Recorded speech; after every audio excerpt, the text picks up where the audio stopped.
हमारे बहुत सारे किसान साथी धान की खेती करते हैं और धान की रोपाई के समय बहुत सारी गलतियां भी हम कई बार कर बैठते हैं जिसका सीधा सीधा असर हमारे उत्पादन पे पड़ता है। क्योंकि शुरुआती गलती काफ़ी बड़ी गलती मानी जाती है। शुरुआती समय में अगर आप गलती करते हैं तो सबसे ज़्यादा नुकसान होने की संभावना रहती है।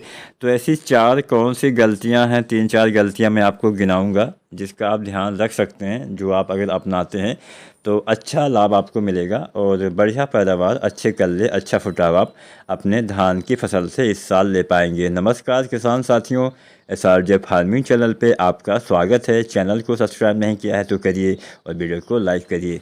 तो चलिए जानते हैं पहली गलती जो अक्सर ज़्यादातर किसान साथी मेरे हिसाब से पहली गलती करते हैं, सही समय पे खाद नहीं डालते हैं। अब सही समय तो वैसे बहुत सारा चीज़ होता है जो हमें सही समय पे करना चाहिए, लेकिन खाद की बात आती है तो ये तो आपको सही समय पे ही प्रयोग करना चाहिए।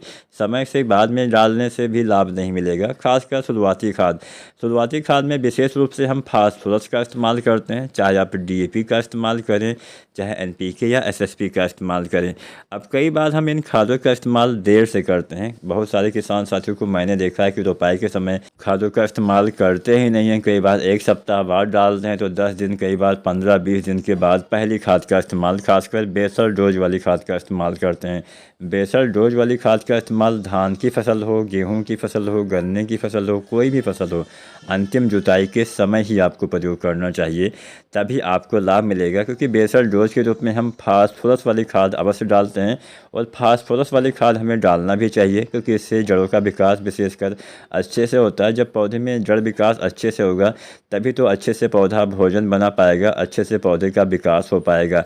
अब फास्फोरस वाली खाद में एक सबसे बड़ी दिक्कत यह आती है कि ये बहुत ज़्यादा हिलता डुलता नहीं है, स्थिर तत्व होता है। मतलब आपने जहाँ पे डाल दिया वहीं पे पड़ा रह जाता है, बहुत ही कम ऊपर नीचे जाता है। जिससे समस्या यह आती है कि अगर आप बाद में ऊपर से फास्फोरस वाली कोई भी खाद डालते हैं, चाहे आप DAP का इस्तेमाल करें, चाहे NPK डालें, चाहे SSP डालें जिसमें फास्फोरस होता है, अगर आपने ऊपर से डाला तो ऊपर ही ये रह जाएगा, जिससे जड़ें एकदम से नीचे होती हैं, ज़्यादा ऊपर तो होती नहीं हैं, तो वहाँ तक पहुँच ही नहीं पाएगा, जिससे आपके पौधे उसका लाभ नहीं उठा पाएंगे।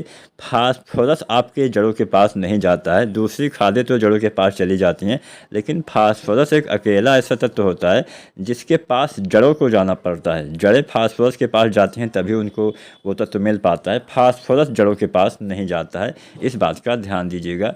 तो चाहे DAP डालें, चाहे SSP डालें, चाहे NPK डालें, आपको शुरुआत में अंतिम जुताई के समय इनका प्रयोग कर देना चाहिए। ये तो पहली बात हो गई, समय से खाद डालिए। खरपतवार का नियंत्रण, पैदावार कम होने की एक सबसे बड़ी वजह होती है ज़्यादा खरपतवार। तो खरपतवार का नियंत्रण भी आपको समय से करना है। खरपतवार का नियंत्रण हम दो तरह से करते हैं, एक तो उगने से रोकना, एक तो उगने के बाद नियंत्रण करना। तो उगने से रोकने के लिए दो फार्मूले आते हैं, पेट्रिडाक्लोर, ब्यूटाक्लोर। अगर आप पेट्रिडाक्लोर डालते हैं तो 500 ml प्रति एकड़ के हिसाब से, अगर ब्यूटाक्लोर डालते हैं तो 1 लीटर प्रति एकड़ के हिसाब से आपको डालना होता है। बालू रेत में मिला के आपको रोपाई के 72 घंटे के अंदर इनका इस्तेमाल कर देना चाहिए, तब ये दवाएं काम करती हैं। 3-4-5 दिन तक पानी भी खेत में लगातार भरा रहेगा, तभी ये दवा काम कर पाएंगी। इसके साथ साथ मान लीजिए खरपतवार का जमाव हो गया है तो ऐसी दशा में आपको इस दवा का इस्तेमाल नहीं करना है। इस दवा का इस्तेमाल केवल खरपतवार उगने से पहले 3-4 दिन के अंदर आपको करना चाहिए। रोपाई के बाद कोशिश करिए जितना जल्दी डालिए उतना अच्छा लाभ।